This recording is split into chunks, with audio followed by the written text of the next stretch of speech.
Nossa Constituição é uma Constituição democrática e nessa condição consagra o governo do povo, pelo povo e para o povo. Isso significa que o povo detém a soberania de ditar os rumos do Brasil e o direito de decidir os mais variados assuntos da nação. Nenhuma democracia se mantém de pé sem o voto universal, direto, secreto e com valor igual para todos. Os nazistas, senhor presidente, mataram a democracia e o golpe de misericórdia foi dado quando se acabou com o parlamento. Sem a sua casa, o povo já não pode mais nada. Essa casa é a caixa de ressonância do povo brasileiro e nós precisamos valorizá-la cada vez mais. Atualmente assistimos a um fenômeno lamentável. Em reiteradas oportunidades, o Supremo Tribunal Federal usurpa o papel do Legislativo e dita as regras da vida do país. No caso do aborto de fetos anencefálicos, o Supremo impediu que a sociedade fizesse um debate sério e sincero sobre os males do aborto e, de maneira autoritária e até ditatorial, impôs uma visão que não é partilhada pelo povo brasileiro. Ao reconhecer as uniões homoafetivas, o Supremo Tribunal Federal reescreveu o parágrafo 3º do artigo 226 da Constituição Federal. A mudança feita pelo Supremo só poderia ter sido feita por emenda à Constituição.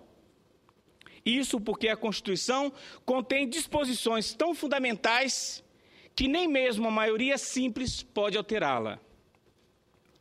A ideia é que as condições do debate democrático devem ser garantidas por um quórum qualificado. Na Constituição estão aqueles pressupostos que uma maioria transitória não pode mudar. Que bizarro é então, senhor presidente, que por uma votação de 6-5, de 7-4 ou até de 11-0, não importa, juízes que nunca receberam um voto do povo possam alterar e fazer aquilo que 305 deputados e 47 senadores, eleitos por todo o povo brasileiro, não podem fazer.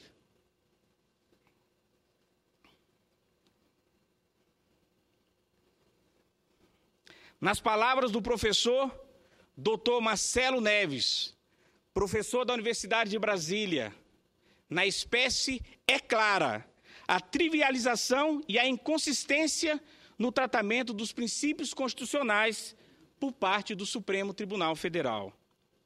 Há hoje no Supremo Tribunal Federal um fascínio expressado por meio do chamado neoconstitucionalismo, que quer reescrever a Constituição, retirando do Congresso Nacional a sua prerrogativa democrática de aprovar as leis do Brasil.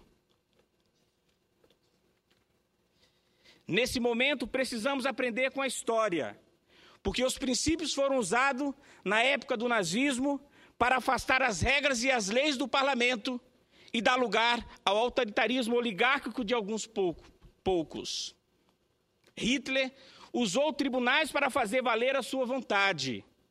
O famoso Tribunal do Povo, composto por juízes togados, é um exemplo disso. O Supremo tenta relacionar os princípios com a democracia e as regras com a postura autoritária, porém a história prova que essa associação é falsa. As leis são fruto do debate, da discussão, da solução do meio termo, que incorpora as diferentes visões, em vez de impor uma visão unilateral. Nós precisamos combater a visão de que os princípios são a panaceia para solucionar todos os males da nossa prática jurídica e constitucional.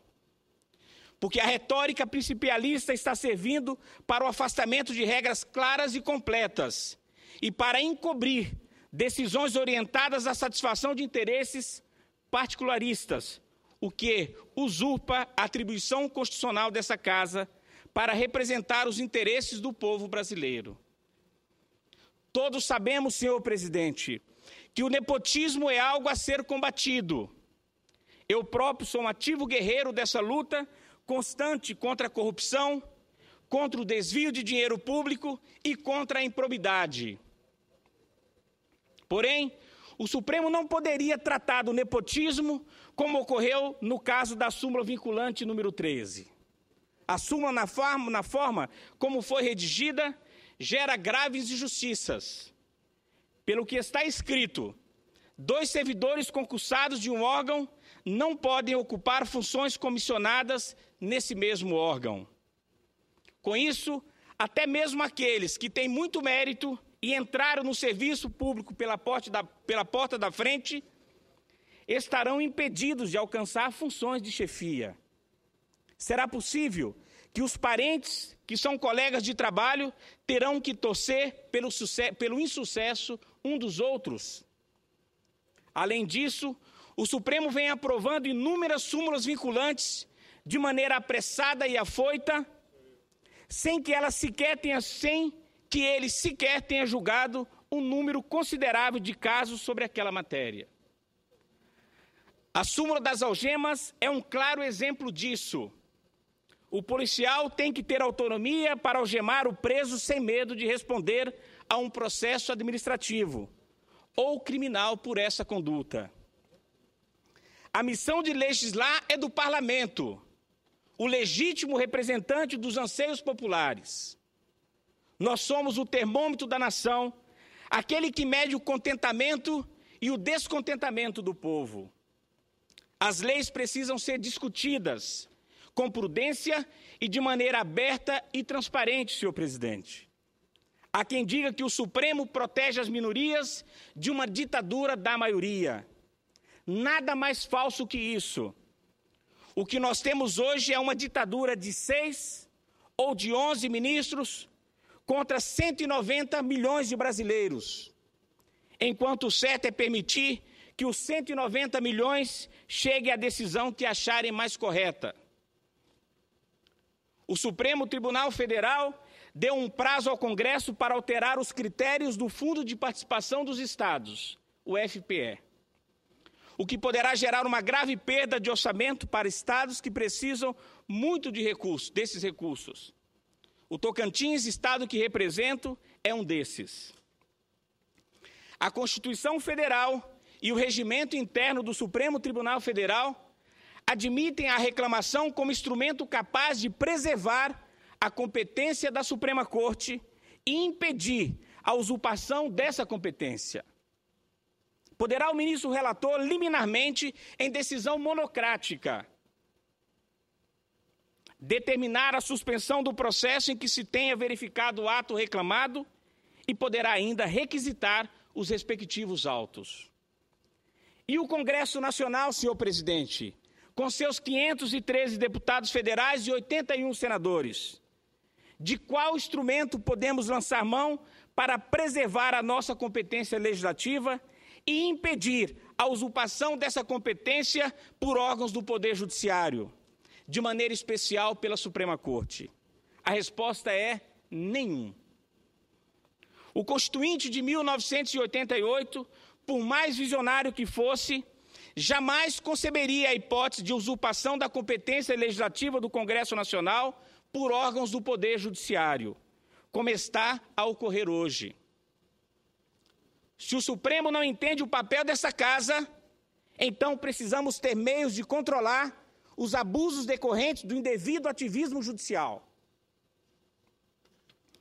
A democracia é governo dos freios e contrapesos e, portanto, hoje, mais do que nunca, precisamos aprovar urgentemente a PEC número 3 de 2011, que tramita na Câmara dos Deputados e que permite ao Congresso Nacional sustar os atos do Poder Judiciário que exorbitarem da sua competência, como já ocorre com os atos normativos do Poder Executivo, que exorbitem do poder regulamentar ou dos limites da delegação legislativa, nos termos do artigo 49, 5 da Constituição Federal.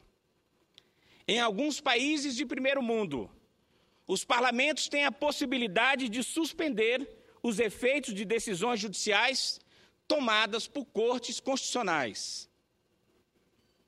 É o que ocorre, por exemplo, no Canadá, onde a cláusula derrogatória prevista na seção 33 da Carta Canadense de Direitos e Liberdades permite ao Parlamento impedir a produção de efeitos de uma decisão tomada pela Suprema Corte do Canadá, porque, em última instância, senhor presidente, a Constituição é fruto da vontade popular e não da vontade dos juízes.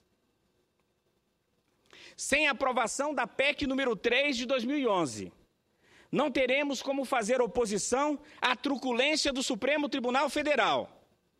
É por isso, senhor presidente, que eu externo hoje a minha preocupação diante dessa gradual perda de espaço da democracia perante o judiciário. Com essas palavras, senhor presidente, registro a minha indignação com relação ao ativismo judicial que ganha espaço no Brasil e que destrói cada vez mais a democracia. Me despeço agradecendo a atenção de todos. Muito obrigado.